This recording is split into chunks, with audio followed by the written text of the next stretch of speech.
Buenas tardes, docente, compañeros todos. Mi nombre es Jorge Antonio Cárdenas, soy estudiante de la Facultad de Derecho y Ciencias Políticas y el día de hoy, bueno, he mm, decidido exponer en nuestro informe final sobre un análisis jurídico de la inconstitucionalidad de las normas restrictivas del derecho a la identidad de género en el Perú. ¿De acuerdo?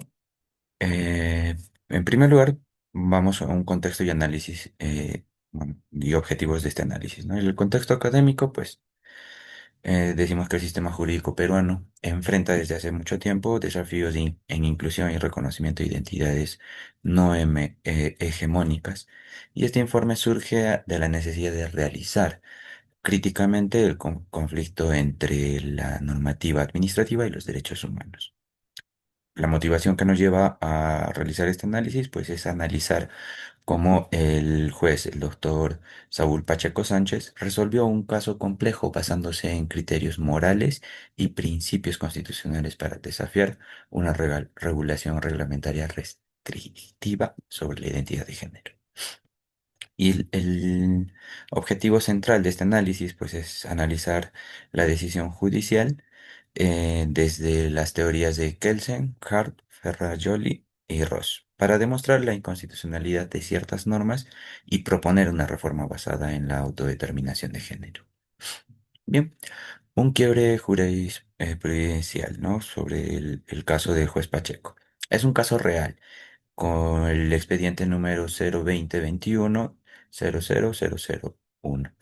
En abril del 2021, el juez de familia de Lima Norte, el doctor Saúl Pacheco Sánchez, ordenó a RENIEC modificar el nombre y sexo registral de una persona transgénero.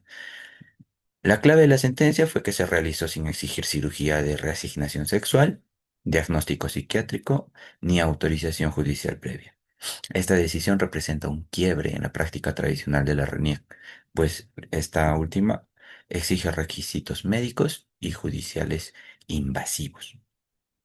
La sentencia se fundamentó en el derecho a la identidad personal según el artículo 2.24 de la Constitución Política, el principio de no discriminación y la opinión consultiva 2417 de la Corte Interamericana de los Derechos Humanos, que exige la autodeterminación. Normas cuestionadas y marco de derecho. La RENIEC fundamenta su negativa en disposiciones reglamentarias que entran en clara tensión con este bloque de constitucionalidad, ¿no? Pues dentro de estos reglamentos, según el Decreto Supremo número 015/2006 de Justicia, el artículo 28 de la RENIEC nos dice que el cambio de nombre solo procede por resolución judicial firme.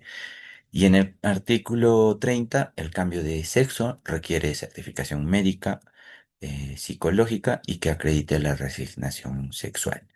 Estas disposiciones son reglamentaciones ultra vires, que quiere decir que van más allá de la ley. Y en un marco constitucional e internacional, pues la Constitución en el artículo 2 nos dice que toda persona tiene derecho a la igualdad, la no discriminación, intimidad y a la identidad personal, ¿no? En el Pacto de San José, en los artículos 11 y 24, nos habla de la protección de la dignidad e igualdad ante la ley. Y la orden consultiva, según 24, la opinión consultiva 2417 de la Corte Interamericana de Derechos Humanos, pues exige procedimientos más simples y rápidos que se basen en la autodeclaración. Pues bien, un análisis primero de lo que es el positivismo incluyente versus el excluyente. Tenemos en el caso de Hans Kelsen, que nos propone en el positivismo excluyente que el derecho es, el derecho es estrictamente normativo, donde la validez depende solo de la conformidad con una norma superior. Derecho y moral son esferas separadas. Y en la aplicación del caso, pues desde esta visión el juez Pacheco debió haber aplicado mecánicamente el reglamento de la RENIEC, pues su validez formal es indiscutible, aunque sea injusta, ¿no? Y si llegamos a una crítica, pues la postura de la RNIEC no ofrece herramientas para resolver conflictos con derechos fundamentales y despoja al derecho de su dimensión ética en un Estado constitucional. En el caso de Herbert Lionel Adolphus Hart, en el positivismo incluyente, pues él admite que la regla del reconocimiento, según la Constitución, puede incluir criterios morales, como la dignidad humana y la no discriminación. Si lo aplicamos en el caso del juez Pacheco, pues al invocar principios constitucionales no sale del derecho, sino que aplica la regla de reconocimiento del sistema peruano para corregir una norma reglamentaria inferior. Y una justificación ante ello, pues ante esta colisión, pues el juez aplica los principios como criterios de corrección del derecho positivo, justificando plenamente la decisión. Un segundo análisis del positivismo crítico y el realismo jurídico, perdón, según Luigi Ferrajoli, el positivismo crítico, pues distingue entre normas de conducta y normas de garantía. Los derechos fundamentales son límites al poder estatal. Los artículos 28 y 30 de la RENIEC son normas de poder que imponen obstáculos arbitrarios. El juez Pacheco actuó como un garante constitucional defendiendo los derechos contra una norma ilegítima. En el caso de Alf Rose, el realismo jurídico, pues él ve el derecho como un conjunto de predicciones sobre lo que los jueces harán. El derecho existe solo en la práctica judicial, no en las normas abstractas. La sentencia del juez Pacheco crea derecho real al priorizar la dignidad sobre el texto reglamentario. Y una conclusión sobre las posturas de Hart, Ferrajoli y Ross, pues son las más adecuadas para en un Estado constitucional, ya que exigen una interpretación moral y garantista del derecho. Pues bien, una crítica normativa y vulneración constitucional. He ahí el punto clave para poder analizar muy bien en este caso, ¿no? Los artículos 28 y 30 del Decreto Supremo número 015/2006 de Justicia son inconstitucionales por las siguientes razones, ¿no? La violación del derecho, del principio de la legalidad. Las disposiciones reglamentarias carecen de base legal, ya que la ley de RENIEC, la ley número 26396, no las prevé y las convierte en normas ultravires. La discriminación y patologización es exigir cirugía o diagnóstico psiquiátrico. Eso viola el principio de no discriminación según el artículo 2.2 de la Constitución Política y la patologiza la identidad de género, contraviniendo estándares internacionales de salud mental. Y bueno, la contradicción con el bloque de constitucionalidad. Contradicen a la opinión consultiva 24/7 de la Corte Interamericana de los Derechos Humanos, que es vinculante y establece la primacía de la autodeterminación. Propuestas para la solución y declaración de inconstitucionalidad. Particularmente proponemos una acción formal para corregir la ilegitimidad de las normas restrictivas ante la RENIEC.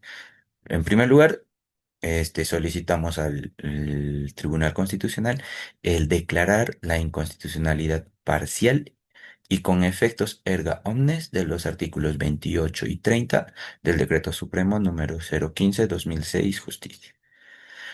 En segundo lugar, propongo que la declaración debe basarse en la vulneración de los derechos a la igualdad, intimidad y a la identidad personal, según los artículos 2.1, 2.2 y 2.24 de la Constitución, política, y en la primacía del bloque de constitucionalidad. Y un control difuso, pues la decisión debe reafirmar la aplicación del control difuso de constitucionalidad, según el artículo 139.2 de la Constitución Política, por parte de los jueces ordinarios como lo hizo el doctor Saúl Pacheco Sánchez. Ahora, una alternativa, un modelo de autodeterminación de género, nosotros, bueno, yo lo propongo reemplazar las normas inconstitucionales, ¿no? Proponiendo un modelo que sigue estándares internacionales de los derechos humanos basados en la autodeterminación, ¿no? Entonces, mm, damos una alternativa de derogación y reemplazo de los artículos 28 y 30 del Decreto Supremo número 015/2006 de Justicia. Crear una nueva o artículo 28A, una propuesta, que toda persona mayor de edad podrá solicitar ante la RENIEC el cambio de nombre y sexo registral mediante declaración jurada, sin requerimiento de pruebas médicas, psicológicas, judiciales o administrativas adicionales que vulneran los derechos de una persona. Y bueno, los trámites que siempre son engorrosos, pues proponemos que la RENIEC deberá tramitar la solicitud en un plazo no mayor de 15 días hábiles. Y bueno, unas conclusiones y recomendaciones finales, pues al Tribunal Constitucional recomendamos declarar la nulidad de los artículos 28 y 30 del Decreto Supremo número 015/2006 de Justicia por vulnerar el bloque de constitucionalidad. Al Congreso, pues recomendamos aprobar con urgencia el proyecto de ley número 6345 del 2021, la Ley de Identidad de Género. Al Poder Ejecutivo, emitir un nuevo reglamento del RENIEC que se ajuste al principio de autodeterminación de género y a las facultades de derecho que también deberíamos incluir el análisis crítico del positivismo y el realismo jurídico en los planes de estudio. La sentencia del juez Pacheco ha sido un ejemplo de cómo el derecho, bajo una óptica garantista, puede ser un instrumento de justicia social y reconocimiento de la dignidad humana. Eso sería todo. Muchas gracias.